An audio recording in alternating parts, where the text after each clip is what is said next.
जय श्री कृष्ण। अधश्चोधर्वं प्रसृतास्तस्य शाखा गुणप्रवृद्धा विषयप्रवालः अधश्च मूलान्यनुसन्ततानि कर्मानुबन्धनी मनुष्यलोके। अध्याय 15 श्लोक 2 व्याख्या। तस्य शाखा गुण प्रवृद्धाः। संसार वृक्ष की मुख्य शाखा ब्रह्मा है। ब्रह्मा से संपूर्ण देव, मनुष्य, तिर्यक आदि योनियों की उत्पत्ति और विस्तार हुआ है। इसीलिए ब्रह्मलोक से पाताल तक जितने भी लोक तथा उनमें रहने वाले देव, मनुष्य, कीट आदि प्राणी हैं, वे सभी संसार वृक्ष की शाखाएं हैं। जिस प्रकार जल सींचने से वृक्ष की शाखाएं बढ़ती हैं, उसी प्रकार गुण रूप जल के संग से इस संसार वृक्ष की शाखाएं बढ़ती हैं। इसीलिए भगवान ने जीवात्मा के ऊंच, मध्य और नीच योनियों में जन्म लेने का कारण गुणों का संग ही बताया है। गीता 13वें अध्याय का 21वां और 14वें अध्याय का 18वां श्लोक। संपूर्ण सृष्टि में ऐसा कोई देश, वस्तु, व्यक्ति नहीं जो प्रकृति से उत्पन्न तीनों गुणों से रहित हो। गीता 18वें अध्याय का 40वां श्लोक। इसीलिए गुणों के संग से ही संसार की स्थिति है। गुणों की अनुमति, अनुभूति गुणों से उत्पन्न वृत्तियों तथा पदार्थों के द्वारा होती है। अतः वृत्तियों तथा पदार्थों से माने हुए संबंध का त्याग कराने के लिए ही गुण प्रवृद्धाः पद देकर भगवान ने यहाँ यह बताया है कि जब तक गुणों से किंचित मात्र भी संबंध है, तब तक संसार वृक्ष की शाखाएं बढ़ती ही रहेगी। अतः संसार वृक्ष का छेदन करने के लिए गुणों का संग किंचित मात्र भी नहीं रखना चाहिए, क्योंकि गुणों का संग रखते हुए संसार से संबंध विच्छेद नहीं हो सकता। विषय प्रवालः, जिस प्रकार शाखा से निकलने वाली नई कोमल पत्ती के डंठल से लेकर पत्ती के अग्रभाग तक को प्रवाल, कोपल कहा जाता है, उसी प्रकार गुणों की वृत्तियों से लेकर दृश्य पदार्थ मात्र को यहाँ विषय प्रवालः कहा गया है। वृक्ष के मूल से तना, मुख्य शाखा, तने से शाखाएं और शाखाओं से कोपलें फूटती हैं और कोपलों से शाखाएं आगे बढ़ती हैं। इस संसार वृक्ष में विषय चिंतन ही कोपलें हैं। विषय चिंतन तीनों गुणों से होता है। जिस प्रकार गुण रूप जल से संसार वृक्ष की शाखाएं बढ़ती हैं, उसी प्रकार गुण रूप जल से विषय रूप कोपले भी बढ़ती हैं। जैसे कोपले दिखती हैं, उनमें व्याप्त जल नहीं दिखता, ऐसे ही शब्दादि विषय तो दिखते हैं पर उनमें गुण नहीं दिखते। अतः विषयों से ही गुण जाने जाते हैं। विषय प्रवालः पद का भाव यह प्रतीत होता है कि विषय चिंतन करते हुए मनुष्य का संसार से संबंध विच्छेद नहीं हो सकता। गीता 2 अध्याय का 62वां 63वां श्लोक। अंतकाल में मनुष्य जिस जिस भाव का चिंतन करते हुए शरीर का त्याग करता है, उस भाव को ही प्राप्त होता है। गीता 8वें अध्याय का 6वां श्लोक। यही विषय रूप कोपलों का फूटना है। कोपलों की तरह विषय भी देखने में बहुत सुंदर प्रतीत होते हैं, जिससे मनुष्य उनमें आकर्षित हो जाता है। साधक अपने विवेक से परिणाम पर विचार करते हुए इनको क्षणभंगुर, नाशवान और दुखरूप जानकर इन विषयों का सुगमतापूर्वक त्याग कर सकता है। गीता 5वें अध्याय का 22वां श्लोक। विषयों में सौंदर्य और आकर्षण अपने राग के कारण ही दिखता है। वास्तव में वे सुंदर और आकर्षक है नहीं। इसीलिए विषयों में राग का त्याग ही वास्तविक त्याग है। जैसे कोमल कोपलों को नष्ट करने में कोई परिश्रम नहीं करना पड़ता, ऐसे ही इन विषयों के त्याग में भी साधक को कठिनता नहीं माननी चाहिए। मन से आदर देने पर ही ये विषय रूप कोपलें सुंदर और आकर्षक दिखती हैं।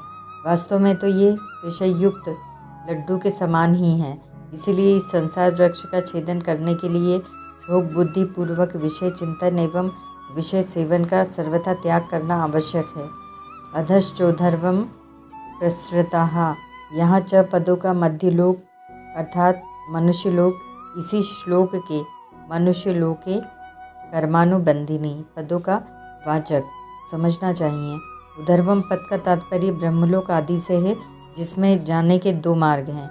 देवयान और पितृयान, जिसका वर्णन 8वें अध्याय के 24वें-25वें श्लोकों में शुक्ल और कृष्ण मार्ग के नाम से हुआ है।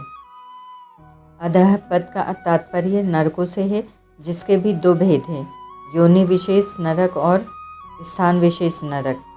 इन पदों से यह कहा गया है कि ऊर्ध्व मूल परमात्मा से नीचे संसार वृक्ष की शाखाएं नीचे, मध्य और ऊपर सर्वत्र फैली हुई हैं। इसमें मनुष्य योनि रूप शाखा ही मूल शाखा है, क्योंकि मनुष्य योनि में नवीन कर्मों को करने का अधिकार है। अन्य शाखाएं भोग योनियां हैं, जिनमें केवल पूर्वकृत कर्मों का फल भोगने का ही अधिकार है। इस मनुष्य योनि रूप मूल शाखा से मनुष्य नीचे अधोलोक तथा ऊपर ऊर्ध्वलोक दोनों ओर जा सकता है और संसार वृक्ष का छेदन करके सबसे ऊर्ध्व परमात्मा तक भी जा सकता है। सेवत विषय विवर्ध जिमी नित नित नूतन मार, मानस 6:12।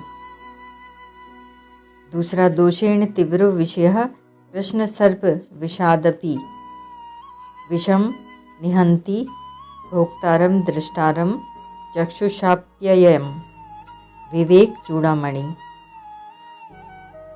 79। दोष में विषय काले सर्प के विषय से भी अधिक तीव्र है, क्योंकि विष तो खाने वाले को ही मारता है, पर विषय आँख से देखने वाले को भी नहीं छोड़ते। मोक्षस्य काक्षा यदि वे तवास्ति त्यजाति दुराद्वी शयान विषम यथा, विवेक 84। यदि तुझे मोक्ष की इच्छा है तो विषयों को विष के समान दूर ही से त्याग दे। मनुष्य शरीर में ऐसा विवेक है जिसको महत्व देकर जीव परम धाम तक पहुंच सकता है और अविवेक पूर्वक विषयों का सेवन करके नरकों में भी जा सकता है। इसलिए गोस्वामी तुलसीदास जी ने कहा है, नरक स्वर्ग अपवर्ग विसेनी, ज्ञान विराग भगति शुभ देनी, मानस 7:121-5। अधष्ट मूलान्य नुसंततानि परमाणु बंधनी मनुष्य लोके। मनुष्य के अतिरिक्त दूसरी सब भोग योनियां हैं। मनुष्य योनि में किए हुए पाप पुण्यों का फल भोगने के लिए ही मनुष्य को दूसरी योनियों में जाना पड़ता है। नए पाप पुण्य करने का अथवा पाप पुण्य से रहित होकर मुक्त होने का अधिकार और अवसर मनुष्य शरीर में ही है। यहाँ मूलानि पद का तात्पर्य तादात्म्य ममता और कामना रूप मूल से है, वास्तविक ऊर्ध्व मूल परमात्मा से नहीं। मैं शरीर हूँ ऐसा मानना तादात्म्य है। शरीर आदि पदार्थों को अपना मानना ममता है। उत्तरेषणा, वितेषणा और लोकेषणा, ये 3 प्रकार की मुख्य कामनाएं हैं। पुत्र परिवार की कामना उत्तरेषणा और धन संपत्ति की कामना वित्रेषणा है। संसार में मेरा मान आदर हो जाए, मैं बना रहूं, शरीर निरोग रहे, मैं शास्त्रों का पंडित बन जाऊं आदि अनेक कामनाएं लोकेषणा के अंतर्गत है। इतना ही नहीं, कीर्ति की कामना मरने के बाद भी इस रूप में रहती है कि लोग मेरी प्रशंसा करते रहें, मेरा स्मारक बन जाए, मेरी स्मृति में पुस्तकें बन जाए, लोग मुझे याद करें आदि। यद्यपि कामनाएं प्रायः सभी योनियों में न्यूनाधिक रूप से रहती हैं, तथापि वे मनुष्य योनि में ही बांधने वाली होती हैं। ये 3 इच्छाएं बांधने वाली न होने के कारण कामना नहीं कहलाती। पहला, भगवत दर्शन या भगवत प्रेम की कामना। दूसरा, स्वरूप बोध की कामना। और तीसरी, सेवा करने की कामना। स्वरूप बोध या परमात्मा, भगवत दर्शन या भगवत प्रेम की इच्छा कामना नहीं है, क्योंकि स्वरूप और परमात्मा दोनों ही नित्य प्राप्त तथा अपने हैं। जैसे अपनी जेब से पैसे निकालना चोरी नहीं कहलाती, ऐसे ही स्वरूप या परमात्मा जो अपने तथा अपने में है की इच्छा करना कामना नहीं कहलाती। संसार की वस्तु को संसार की ही सेवा में लगा देने की इच्छा भी कामना नहीं प्रत्युत त्याग है, क्योंकि कामना लेने की होती है देने की नहीं। तात्पर्य है कि जो वस्तु अपनी तथा अविनाशी है उसकी इच्छा करना आवश्यकता भूख है, और जो वस्तु दूसरे की तथा नाशवान है उसे दूसरों को देने की इच्छा करना त्याग है। जैसे शरीर की भूख मिटाने के लिए भोजन की इच्छा करना एक प्रकार से कामना नहीं होती, ऐसे ही स्वयं की भूख मिटाने के लिए परमात्मा तत्व की इच्छा करना कामना नहीं होती। कामना नाशवान जड़ वस्तु की होती है और आवश्यकता चिन्मय तत्व की होती है।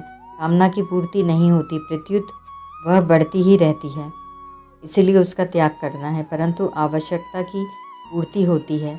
उस आवश्यकता की पूर्ति के लिए 3 उपाय हैं, कर्मयोग, ज्ञानयोग और भक्ति योग।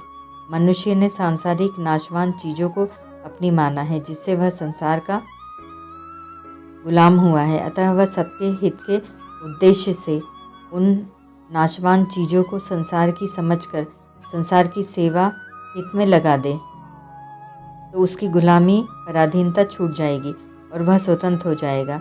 यह कर्मयोग है। परमात्मा तो अपना स्वरूप है, जीव उससे अलग नहीं है। केवल नाशवान चीज़ों से अपना संबंध मानने से ही वह अपने स्वरूप से च्युत हुआ है। अतः नाशवान के संबंध का त्याग कर दे तो अपने स्वरूप का बोध हो जाएगा। यह ज्ञान योग है। भगवान अंशी हैं और जीव अंश है, और इसका परस्पर नित्य संबंध है। केवल नाशवान चीज को अपनी माना है, जिससे वह भगवान से विमुख हुआ है। नाशवान को अपना न मानकर एकमात्र भगवान को ही अपना मानने से वह स्वतः भगवान के सम्मुख हो जाएगा और उसे भगवत प्रेम प्राप्त हो जाएगा। यह भक्ति योग है। तात्पर्य यह है कि नाशवान चीज को अपनी मानने से ही यह जीव संसार का गुलाम अपने स्वरूप से च्युत और भगवान से विमुख हुआ है। यदि वह नाशवान चीज को अपनी न माने, जो कि अपनी नहीं है, तो संसार की गुलामी छूट जाएगी, अपने स्वरूप का बोध हो जाएगा और भगवत प्रेम की प्राप्ति हो जाएगी। जब कामनाओं से प्रेरित होकर मनुष्य कर्म करता है, तब उन कर्मों के संस्कार उसके अंतःकरण में संचित होकर भावी जन्म मरण के कारण बन जाते हैं। मनुष्य योनि में किए हुए कर्मों का फल इस जन्म में तथा मरने के बाद भी अवश्य भोगना पड़ता है। गीता 18वें अध्याय का 12वां श्लोक। अतः तादात्म्य, ममता और कामना के रहते हुए कर्मों से संबंध नहीं छूट सकता। यह नियम है कि जहाँ से बंधन होता है वहीं से छुटकारा होता है। जैसे रस्सी की गांठ जहाँ लगी है वहीं से वह खुलती है। मनुष्य योनि में भी जीव शुभाशुभ कर्मों से बंधता है, अतः मनुष्य योनि में ही वह मुक्त हो सकता है। पहले श्लोक में आए उधर्व मूलम पद का तात्पर्य है परमात्मा, जो संसार के रचयिता तथा उसके मूल आधार हैं, और यहाँ मूलानी पद का तात्पर्य है तादात्म्य, ममता और कामना रूप मूल जो संसार में मनुष्य को बांधते हैं। साधक को इन तादात्म्य, ममता और कामना रूप मूलों का तो छेदन करना है और उधर्व मूल परमात्मा का आश्रय लेना है, जिसका उल्लेख तमेव चाधम पुरुषम प्रपद्ये पद से इसी अध्याय के 4 श्लोक में हुआ है। मनुष्य लोक में कर्मानुसार बांधने वाले तादात्म्य, ममता और कामना रूप मूल नीचे और ऊपर सभी लोकों योनियों में व्याप्त हो रहे हैं। पशु पक्षियों का भी अपने शरीर में से तादात्म्य रहता है, अपनी संतान में ममता होती है और भूख लगने पर खाने के लिए अच्छे पदार्थों की कामना होती है। ऐसे ही देवताओं में भी अपने दिव्य शरीर से तादात्म्य, प्राप्त पदार्थों में ममता और अप्राप्त भोगों की कामना रहती है। इस प्रकार तादात्म्य, ममता और कामना रूप दोष किसी न किसी रूप से ऊंच नीच सभी योनियों में रहते हैं, परंतु मनुष्य योनि के सिवाय दूसरी योनियों में ये बांधने वाले नहीं होते।